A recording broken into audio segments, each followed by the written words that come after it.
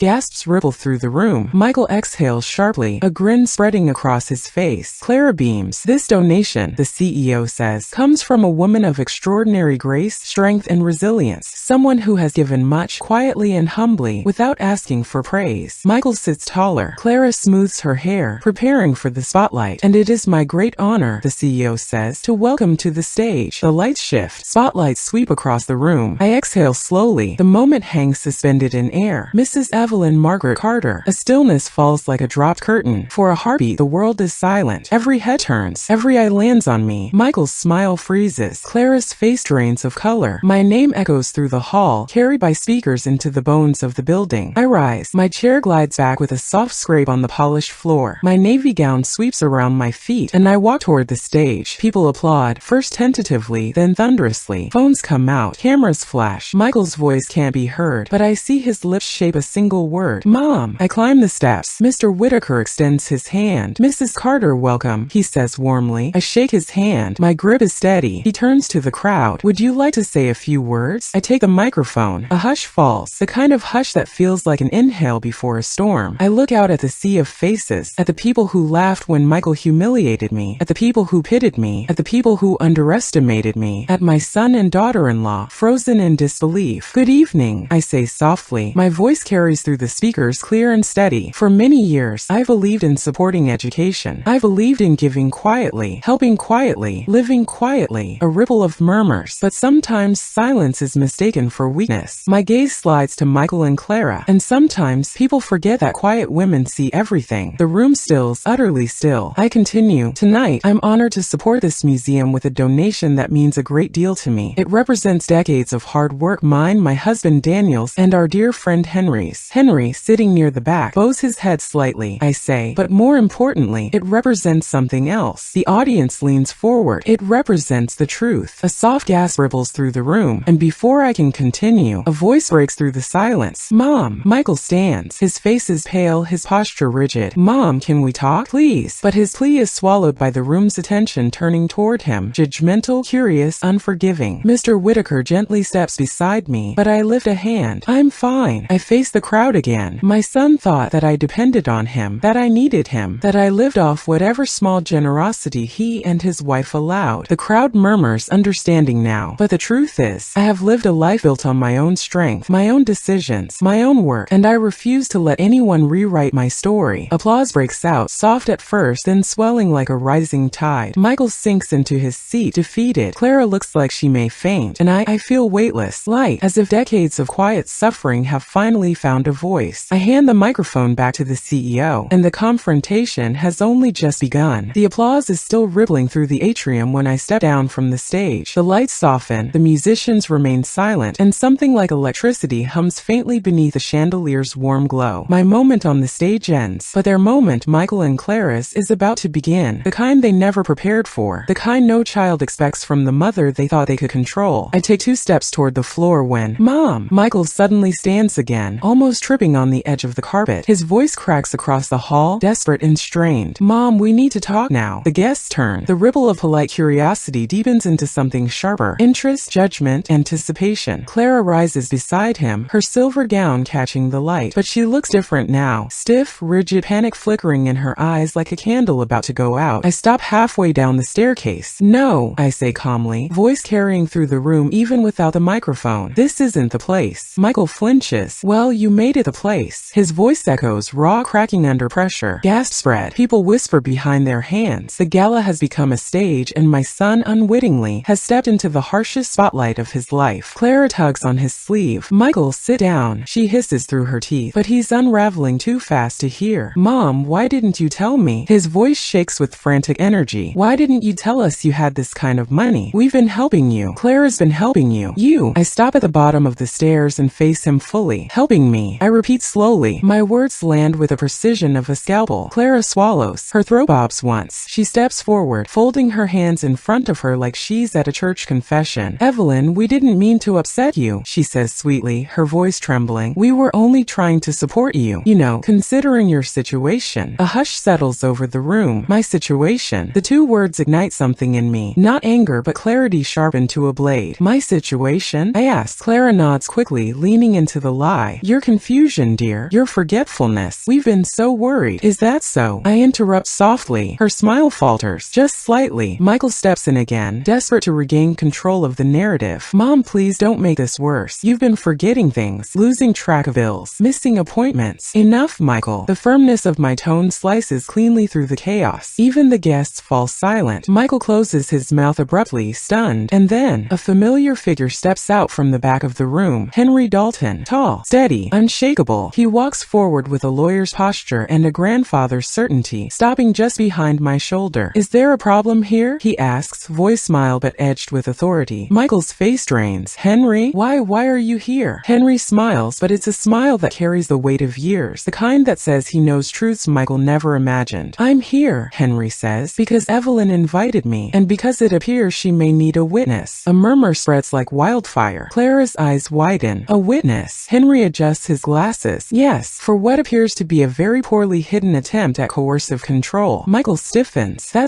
We're not Henry, this is a misunderstanding." "Is it?" Henry asks. "Then perhaps Evelyn should explain." I step forward, placing a gentle hand on Henry's arm. Then I face the room. "Many of you heard my son say I live off the $5,000 Clara gives me." I begin. He said it at the last gala, into a microphone, in front of all of you. A ripple of nods, soft murmurs, people remembering. Clara's hands clench. "Well," I continue, "the truth is very different." I reach into my small evening clutch and pull out a folded sheet of paper, crisp, white, freshly printed. "My doctor, Dr. Mason, completed a full cognitive evaluation yesterday. Would you like to see the results, Michael?" Michael goes rigid. His lips part, but nothing comes out. Clara takes a half step back. Henry accepts the paper from my hand and unfolds it. "In summary," he reads, "Mrs. Evelyn Carter demonstrates excellent executive function, high problem-solving skills, no signs of dementia, no signs of cognitive decline, and full mental competence. Signed by Dr. Rebecca Mason." The room exhales as one. Clara staggers slightly. Michael stares, stunned. I continue, "So no, I'm not confused. I'm not declining. And I do not need co-management of my finances." I let the silence sit. Mature mature, deepen. Then I add, but someone did think it necessary to build that story. A few guests gasp outright. A woman covers her mouth with her hand. Michael tries to speak again. Mom, please. I raise a hand, stopping him. I'm not finished. My voice is calm, steady, carrying years of swallowed humiliation now rising to the surface. Clara has been taking money from my accounts. Small amounts at first, $70 here, $200 there. Quietly, consistently. Clara jolts. That's not. I was helping with bills. Henry lifts a tablet from his folder, displaying a neatly organized spreadsheet of transfers. Mrs. Carter did not authorize these transactions, he says. Her bank manager, Mr. Thompson, has provided a written statement confirming this. And there is video evidence of Clara entering Evelyn's home uninvited and taking mail. The room gasps so loudly it echoes off the marble walls. Clara's face crumples. This is twisted. Michael, say something. Michael's voice breaks. Clara, did you really? Michael, she hisses. But he sees the truth. He sees it clearly now. All the cracks, all the lies, all the manipulation she fed him in whispers and half-truths. I take a single step closer to them, not in aggression, in clarity. In addition, I say softly, Clara presented me with a voluntary co-management agreement yesterday. She tried to get me to sign away control of my finances, my decisions, and my medical rights. I lift the folded document from my purse, an exact copy of the one she tried to force into my hands, and she said, I continue repeating her words verbatim, that if I didn't sign it, a court would eventually make a decision for me. A collective gasp, like a single breath being ripped from 100 lungs. And the entire exchange, I say, is recorded. On my porch camera, Clara's legs buckle. She falls into a chair, trembling. Evelyn, please, she whispers, voice cracking. We were just trying to help. No, I reply quietly. You were trying to take. Her mascara runs. Her composure crumbles. Her lies collapse. Michael presses his palm to his forehead, shaking his head as if trying to erase the last 5 minutes, trying to rewrite a truth that cannot be undone. People begin whispering, but not about me, about them. I hear words drift through the air. How could a son do that? She seems perfectly sharp. They tried to take her money? Imagine treating your own mother that way. The shame is a tidal wave drowning Michael and Clara in full view of the community they tried so hard to impress. A board member stands. Mrs. Carter, if there is anything the museum can do. Thank you, I say gently. Justice is already on its way. He steps toward me, slowly, cautiously, like a child approaching something fragile after breaking it. Mom, he whispers. Why didn't you tell me? His voice trembles, and for the first time in a long time, I see something that looks almost like the boy he once was. But damage still lies broken at our feet. I look at him evenly, presently, truthfully, because I wanted you to choose who you were without knowing what I had. A beat of silence, and you chose. He freezes. His face contorts, pain, regret, disbelief swirling into something wordless. But I didn't know, Clara said. I stop him with a soft shake of my head. You believe the version of me that made your life easier, not the truth. He swallows hard and falls silent. Clara suddenly rises, wiping her face, desperation clawing at her voice. Everyone here is overreacting. This is an internal family situation. Evelyn, you know you've been forgetful. Henry cuts in smoothly. Clara, you are now speaking in front of dozens of witnesses, and every word is being recorded. I advise you to stop. Her mouth opens, closes. For the first time since I met her, Clara is speechless. Two more figures approach. Mr. Thompson, the bank manager. Dr. Mason, my physician. They came tonight because I invited them, quietly, respectfully. Mr. Thompson speaks first. I can confirm unauthorized account access, Dr. Mason adds, and I can confirm Evelyn's excellent cognitive health. Their words echo like closing doors. Michael's shoulders slump. Clara's composure collapses entirely. The crowd murmurs with growing intensity. I stand steady, breathing softly, feeling an unfamiliar but powerful sensation rising in me. Dignity, fully returned, fully mine. Mr. Whitaker steps to the microphone. His voice is low but firm. Ladies and gentlemen, let it be said that strength does not diminish with age. Tonight, we honor Mrs. Carter not only for her generosity and vision, but for her courage. Applause erupts, loud, sustained, resonant. Michael bows his head. Clara hides her face in her hands. And I stand in the center of the room, not as the dependent mother they claimed, not as the fragile woman they tried to control, but as a woman who reclaimed her story. And the confrontation is complete. Next comes vindication. The applause still hangs in the air as I step back from the stage area, but the confrontation's emotional weight lingers heavily around Michael and Clara like a storm cloud that no one wishes to step under. Guests shift in their chairs, whispering in low tones, giving the two of them wide, cautious glances, as if betrayal might be contagious. And yet, even now I remain steady. Not triumphant, not cruel, just whole. Finally, completely whole. But the night isn't finished. Not yet, because true justice, the kind that uproots manipulation at its core, requires more than public shame. It requires clarity, truth, and consequences. Consequences they didn't expect. After the confrontation, Mr. Whitaker invites me to a private lounge off the main atrium. The room is quiet and softly lit, with shelves of antique books lining the walls and comfortable velvet chairs arranged for conversation. He pours me a glass of sparkling water. "Mrs. Carter," he says gently, "you handled that with remarkable grace. If there's anything we can do for protection, privacy, or documentation, please tell me." I smile faintly. "Thank you. Tonight was necessary." He nods with deep respect. "We see you, and we appreciate you." Henry enters a moment later, along with Dr. Mason and Mr. Thompson. They sit with me in calm solidarity, forming something I never expected at my age, a circle of protectors. But the door opens again, and this time it's not Michael or Clara. It's Sophie, my granddaughter. She hesitates at the threshold, eyes wide and glistening. "Nana," she whispers. My breath catches. "Sophie." She rushes forward and throws her arms around me, burying her face in my shoulder. "I heard everything," she says, voice trembling. "Dad and Mom, they lied to me. They told me you needed help, that you were slipping. I didn't know. I didn't know they were doing this to you." I hold her tightly, smoothing her hair. "Sweetheart, none of this is your fault." She sniffles. "I love you, Nana. I always will." Her words crack something open inside me, something tender and aching. The child I helped raise with bedtime stories and school pickups and warm Christmas mornings. She is not lost in all this. She sees me. She knows the truth. When I return to the atrium, the energy has shifted. People approach me with gentle smiles, expressing empathy, support, admiration. But they avoid Michael and Clara. Clara is pale, trembling, eyes red-rimmed. Her friends whisper behind her back. Michael looks like a man who ran headfirst into a wall he didn't realize was there. And in a way he did. A wall built from evidence he never thought his mother would gather. A wall built from dignity he forgot I still possessed. A wall built from the truth he tried to bury. He approaches me slowly. "Mom, can we talk privately?" I nod once. We step into a quieter corner. His voice cracks before he even begins. "I didn't know, Mom. I swear I didn't know everything Clara was doing. She said she was helping. She said you were struggling. She said—" "Michael," I interrupt softly, "you believed whatever made your life easier." He blinks, wounded. "That's not true, isn't it?" I ask gently. He swallows hard. "I just thought you were getting older, that maybe you needed guidance.